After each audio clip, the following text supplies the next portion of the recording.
Hello hi नमस्कार मु Deepika welcome करुच्ची मोर ए छटिया blog को।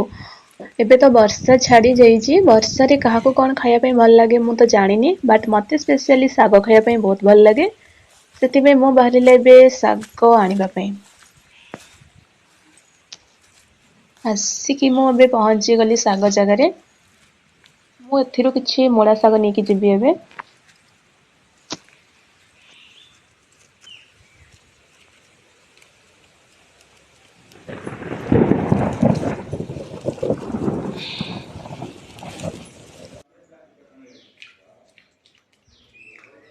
साग को आणला एमती दी तीन थर पानी रे भल भाव साग को धोई दिंतु।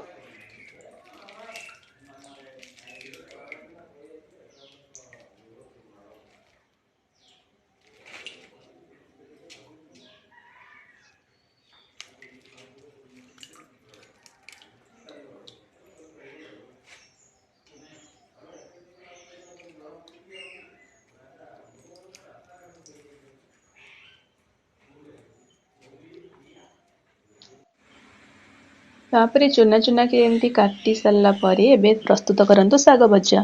एथिरे मु नेछि सुखिला लंका गोटा सोरिष एवं चिनाबादाम पेस्ट।